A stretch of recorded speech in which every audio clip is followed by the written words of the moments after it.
Hello students, a very good morning to all of you and I hope all of you are doing your revision work regularly, seriously. So students, आपके UT start हो चुके हैं and I hope आप सभी बहुत अच्छे से पढ़ाई कर रहे हैं.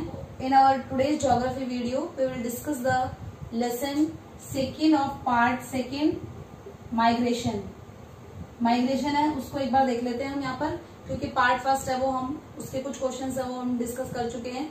सो आज हम पार्ट सेकंड के सेकंड चैप्टर माइग्रेशन के क्वेश्चंस डिस्कस करेंगे. सो माइग्रेशन इज आपको पता है कि अगर माइग्रेशन की डेफिनेशन पूछी जाती है तो migration is a movement of people from one place to another. एक जगह से दूसरी जगह मूवमेंट होता है लोगों का, that is the migration. Okay, so first is reason for male migration. आपको वो मेन रीजन बताना है. इसके लिए मेल है उनका माइग्रेशन होता है. मेल है वो एक जगह को छोड़ करके दूसरी जगह पर जिन मूवमेंट होता है मेल्स का, दैट इज द जॉब या एम्प्लॉयमेंट लिख सकते हैं. ऑप्शन में है तो कोई प्रॉब्लम ही नहीं, आप लिख देंगे जॉब अपॉर्चुनिटीज, एम्प्लॉयमेंट. ठीक है, तो काम करने के लिए, काम की तलाश में माइग्रेशन होता है मेल्स का. Okay, second is large number of immigrants. हम यहां पर इंडिया की बात कर रहे हैं. इमिग्रेंट्स का मतलब होता है आना. सो कौन सा स्टेट है जहां पर इमिग्रेंट सबसे ज्यादा है, बाहर से लोग आकर के बसे हुए हैं, that is the Maharashtra. Maharashtra में भी अगर हम कहें तो मुंबई. ओके, सो महाराष्ट्र एक ऐसा स्टेट है जहां पर आसपास के स्टेट है यूपी, बिहार, मध्य प्रदेश, वहां के जो इमिग्रेंट्स हैं वो आकर के वहां पर काम कर रहे हैं. Okay, next is stream of migration which is male dominant. अब ये स्ट्रीम क्या है? स्ट्रीम्स ऑफ माइग्रेशन में rural to rural, rural to urban, urban to urban and urban to rural. तो रूरल टू रूरल एरिया में एक गांव में लोग रह रहे हैं, वो दूसरे गांव में जल्दी से जाते नहीं है. तो रूरल टू रूरल जो माइग्रेशन है वो फीमेल्स का होता है. मैरिज हो जाती है तो एक गांव से दूसरे गांव में वो चली जाती है. तो फीमेल डोमिनेटिंग पूछे तो आप रूरल टू रूरल लिख सकते हैं. किस रीजन से फीमेल का माइग्रेशन होता है? वो मैरिज रीजन है. Then rural to urban, rural area से एंड अर्बन एरिया की तरफ मूवमेंट होता है लोगों का. तो सबसे ज्यादा ये जो स्ट्रीम है माइग्रेशन की, इनमें सबसे ज्यादा जो फोकस है वो रूरल टू अर्बन पर है. गांव से और शहरों में चले जाते हैं लोग फैसिलिटीज के लिए, जॉब अपॉर्चुनिटीज के लिए, एजुकेशन के लिए. तो रूरल टू अर्बन जो स्ट्रीम है, हमारा क्वेश्चन क्या था? Stream of migration which is male dominant. तो मेल डोमिनेंट यही है कि वो काम करने के लिए, एम्प्लॉयमेंट के लिए रूरल टू अर्बन एरिया में जाते हैं. Third stream is urban to urban. Migration होता है अर्बन टू अर्बन, मतलब एक सिटी से दूसरी सिटी में. ये भी फॉर वर्क ही होता है, लेकिन ये बहुत कम देखने को मिलता है. या तो आपकी कंपनी है, उन्होंने आपका ट्रांसफर कर दिया है, ठीक है, या जो मर्चेंट है वो पहले किसी और सिटी में काम कर रहे थे, अब दूसरी सिटी में काम कर रहे हैं, तो वहां पर होता है urban to urban migration. Last one is urban to rural migration. शहरों में जाने के बाद में कोई वापस से जल्दी से गांव में नहीं आते हैं. रीजन वही है कि एक बार आप फैसिलिटीज यूज कर चुके हैं, तो अब आप दोबारा गांव में क्यों आएंगे, है ना? अब वही सारी फैसिलिटीज चाहिएंगी. So that is the urban to rural migration, जो कि बहुत कम होता है कि आपके फैमिली मेंबर्स है गांव में या ड्यू टू सम रीजन आपको जाना पड़ रहा है. तो ये स्ट्रीम है, ये काफी कम देखने को मिलती है कि अर्बन से और रूरल एरियाज की तरफ मूवमेंट हो रहा है. अभी ड्यू टू कोविड-19 यही माइग्रेशन हो रहा है. लोग अर्बन एरिया से रूरल एरिया में वापस जा रहे हैं.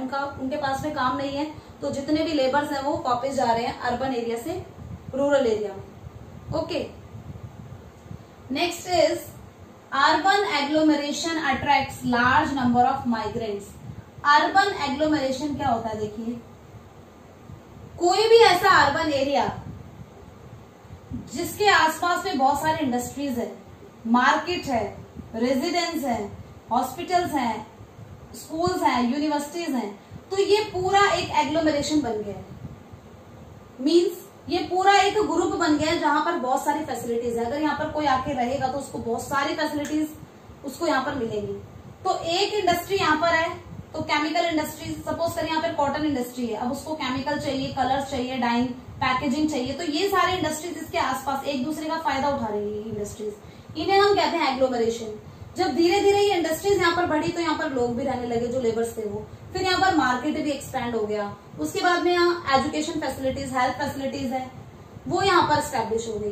तो इस तरह से हम कह सकते हैं क्या बन गया ये अर्बन एग्लोमरेशन, एक ऐसा अर्बन एरिया जहां पर आपको सारी फैसिलिटीज मिलेगी, जहां पर जो इंडस्ट्रीज है वो एक दूसरे के साथ में लिंक है, that is the urban agglomeration.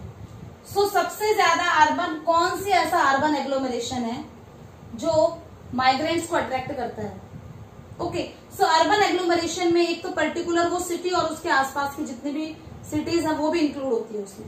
Answer greater Mumbai, greater Mumbai, Mumbai के आसपास का जितना भी एरिया है वो अर्बन एग्लोमरेशन है।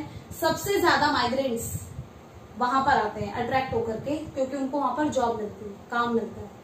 Okay, next is migrants to place of birth and migrants to last residence. अब इनमें डिफरेंस क्या है? देखिए, migrants to place of birth, जो अपने प्लेस ऑफ बर्थ के अकॉर्डिंग माइग्रेंट्स हैं, migrants to place of birth में वो लोग जो जब सेंसस हो रहा है तो वो अपने बर्थ प्लेस पर नहीं है। सपोज करिए आपका बर्थ दिल्ली में हुआ था और अब आप जाकर के मुंबई में रहने लगे, तो यहाँ पर जब आपको सेंसस में काउंट किया जाएगा तो आप किस टाइप के माइग्रेंट्स हैं? Migrants to place of birth. आप अपने प्लेस ऑफ बर्थ पर नहीं रह रहे हैं, आप मुंबई में रह रहे हैं, तो आप कौन से माइग्रेंट्स हैं? Migrants to place of birth. दूसरा है migrants to last residence. Migrants to last residence means Delhi में आपका बर्थ हुआ, मुंबई में आप रह रहे हैं और 2 महीने के लिए आप हैदराबाद गए हैं, और जब सेंसस हो रहा है तो आप हैदराबाद में, तो वहां पर आपको माइग्रेंट्स में इंक्लूड करा जाएगा। लेकिन कौन सा type? Migrants to last residence, कि आप अपने लास्ट रेजिडेंस पर नहीं है, वहां से आप माइग्रेट कर चुके हैं। बस सिंपल डिफरेंस है कि अगर आप प्लेस ऑफ बर्थ पर नहीं है, मुंबई में रह रहे हैं, तो जब सेंसस होगी तो मुंबई में आपको काउंट किया जाएगा एज अ माइग्रेंट्स, क्योंकि आप अपने बर्थ प्लेस पर नहीं है। सो माइग्रेंट्स किस टाइप का? Migrants to place of birth. जबकि माइग्रेंट्स टू लास्ट रेजिडेंस में जब आपका बर्थ दिल्ली में हुआ है और आप मुंबई में रह रहे हैं, जबकि आप 2 महीने के लिए किसी कंपनी के वर्क के लिए हैदराबाद आए हुए हैं, सो यहाँ पर जब सेंसस हो रही है, जनगणना हो रही है, तब आपको काउंट किया जाएगा। लेकिन कौन सा माइग्रेंट्स हैं आप? Migrants to last residence. आप लास्ट अपना जो रेजिडेंस है उसको छोड़ के आए हुए हैं, इसलिए आप माइग्रेंट्स हैं। Okay, next question is types of migration. Migration के टाइप्स क्या हैं? एक होता है इंटरनल माइग्रेशन, अपने ही कंट्री में माइग्रेशन हो रहा है। Next one is external migration, इसे हम नेशनल और इंटरनेशनल भी बोलते हैं। नेशनल में भी 2 टाइप के होते हैं, इंटर स्टेट, एक ही स्टेट में माइग्रेशन हो रहा है आपका, आप हरियाणा में तो हरियाणा में एक जगह से दूसरी जगह जा रहे हैं, internal migration, sorry inter state migration. जबकि इंट्रा स्टेट माइग्रेशन में एक स्टेट से दूसरे स्टेट में आप शिफ्ट हो रहे हैं, that is the intra state. लेकिन ये इंटरनल क्यों बोला हमने? क्योंकि कंट्री के विद इन कंट्री के अंदर माइग्रेशन हो रहा है। नेशनल माइग्रेशन, इंटरनेशनल माइग्रेशन या एक्सटर्नल माइग्रेशन मतलब जब आप अपनी कंट्री को छोड़ के और दूसरी कंट्री में चले जाएं, उसे कहेंगे हम आउट माइग्रेशन।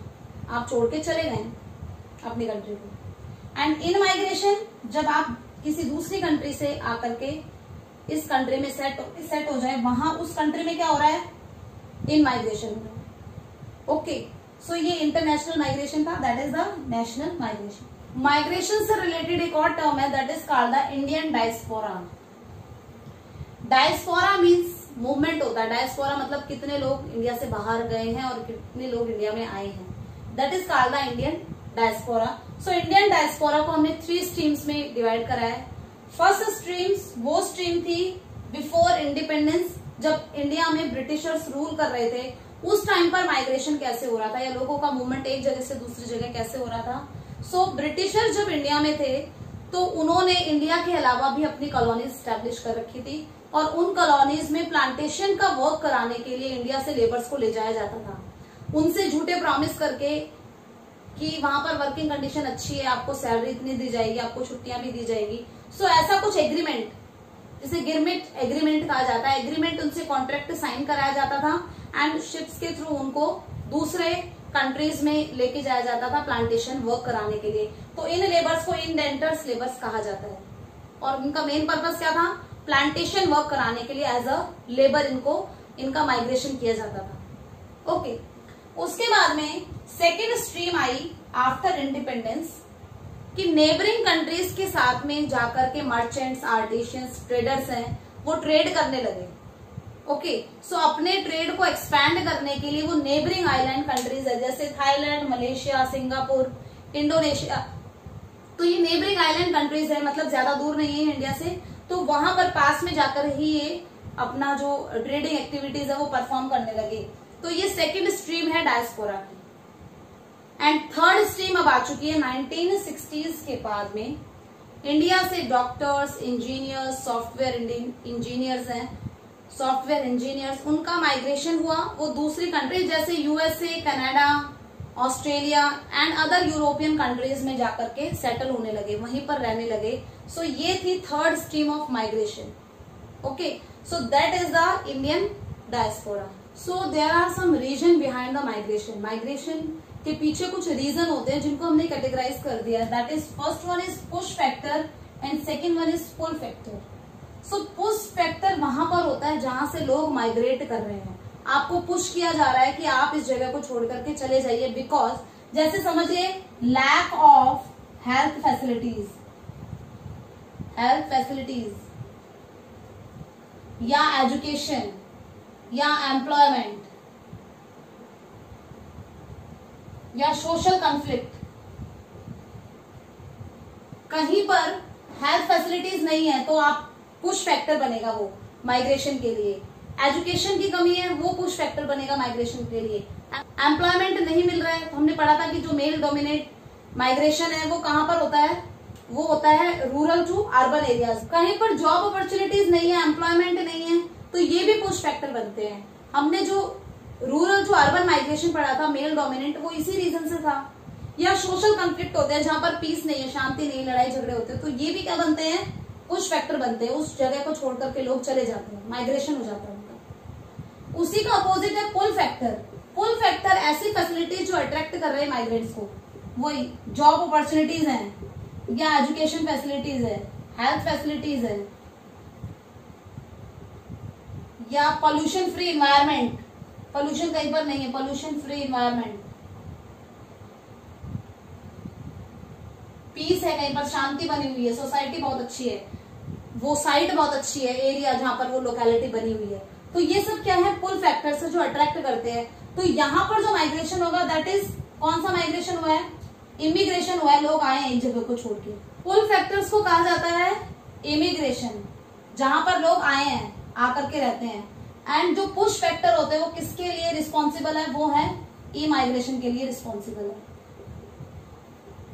ओके, सो ये थे दो factors, pull factor and push factor. Next is effect. जब माइग्रेशन होता है तो उसके क्या इफेक्ट होते हैं, कुछ सोशल इफेक्ट होते हैं। सोशल इफेक्ट मीन्स हमारे, अगर हम दूसरे लोगों के साथ में जाकर के रह रहे तो हमारे आइडियाज चेंज होंगे। जैसे गर्ल्स एजुकेशन है उनको प्रायोरिटी दी जाएगी, लोगों के बिलीव्स में चेंज आएगा। सो हमारा जो लिविंग स्टैंडर्ड है, हमारा जो सोचने का नजरिया है वो चेंज हो जाएगा। तो these are include in the social effect होंगे, ठीक है, सोसाइटी है वो चेंज हो जाएगी। Next is cultural. जब हम different culture, different language, different religion के लोगों के साथ कांटेक्ट में आएंगे तो जो कल्चर है वो इंटरमिंगल हो जाएंगे, मिक्स हो जाएंगे कल्चर, ठीक है। हम भी दूसरे जो स्टेट के लोग हैं उनके फेस्टिवल्स को हम भी सेलिब्रेट करने लग जाएंगे, तो यहाँ पर कल्चर है वो इंटरमिंगल हो जाएंगे। ओके, मीन्स सोशल डिफरेंसेस कम हो जाएंगे। Next, demographic changes. Demographic changes means जिस जगह को छोड़ करके लोग जा रहे हैं और जिस जगह पर वो जाकर के रह रहे हैं वहां का डेमोग्राफिक, वहां की जो पॉपुलेशन है उसके कॉम्पोजिशन में डिफरेंस आएगा। जैसे कि एम्प्लॉयमेंट के लिए मेल है उनका माइग्रेशन हुआ, तो जहां से मेल गए हैं उनका माइग्रेशन हुआ, तो वहां पर जो मेल फीमेल रेशियो है वो बढ़ जाएगा, जबकि जहां पर वो गए हैं वहां पर मेल फीमेल रेशियो है वो कम हो जाएगा। ओके, मेल की पॉपुलेशन यहाँ पर कम हो गई, वहां पर बढ़ गई है मेल की पॉपुलेशन। ऐसे ही वर्किंग एज 15 to 59 हमने वर्किंग एज पढ़ा है। सो वर्किंग एज है वो एम्प्लॉयमेंट के लिए माइग्रेशन कर रही है, तो जिस जगह को वो छोड़ के जा रहे हैं वहां पर वर्किंग एज है वो कम हो जाएगी, एंड जहां पर जाकर के वो रह रही है वहां पर वर्किंग एज है उसकी पॉपुलेशन बढ़ जाएगी। तो ये है demographic changes. And economic changes में आता है कि माइग्रेशन की वजह से जो भी मनी अर्न की जाती है वो भेजी जाती है, सेंड की जाती है। सपोज जो लेबर्स हैं बिहार से आए हुए हैं, वो मुंबई में सेटल हैं और मुंबई में वो कुछ वर्क कर रहे हैं, इंडस्ट्रीज में काम कर रहे हैं, वहां से वो पैसा अपनी फैमिली के लिए भेजते हैं। सो ये एक बेनिफिशियल चीज है। सो इसे एक पॉजिटिव पॉइंट माना जाता है कि इसके इकोनॉमिक इफेक्ट में यही है कि जितना भी उनको पैसा मिलता है उस पैसे का वो यूज करके उस पैसे को वो सेंड कर देते, वो अपने रिलेटिव्स, अपनी फैमिली मेंबर्स है उनके पास में सेंड करते हैं। सो इसके इकोनॉमिक इफेक्ट में आएगा कि इससे जो रूरल एरिया में लोग रह रहे हैं उनका डेवलपमेंट होता है, उनकी ग्रोथ होती है। मतलब सोर्स ऑफ अर्निंग उनका क्या है कि उनके जो फैमिली मेंबर सेटल है सिटीज में, वो उनके लिए वो उन पर डिपेंड है और जब वो पैसा भेजेंगे तो ये लोग बेसिक फैसिलिटी उसी से पूरी होती है। इसके कुछ नेगेटिव इम्पैक्ट ये है कि जब दो सोशल ग्रुप एक साथ रह रहे हैं तो हो सकता है कि कोई सोशल ग्रुप है वो अपने आप को दूसरे सोशल ग्रुप से नीचा समझे, तो एक इंफीरियरिटी फीलिंग भी आती है लोगों में, एक हीन भावना भी पैदा हो जाती है। जो अपर कास्ट के लोग नहीं है या जो गरीब और अमीर है, इनका डिफरेंस भी बढ़ जाता है। Okay, so rich and poor का डिफरेंस भी देखने को मिलता है माइग्रेशन की वजह से। ओके स्टूडेंट्स, सो ये सारे क्वेश्चन जो आज हमने डिस्कस करे हैं वीडियो में, ये सारे क्वेश्चन आप एक बार लर्न करेंगे and you will write in your rough notebook. आप अपनी रफ नोटबुक में इन्हें लिखेंगे। Do your revision work seriously. Okay, so best of luck. Thank you.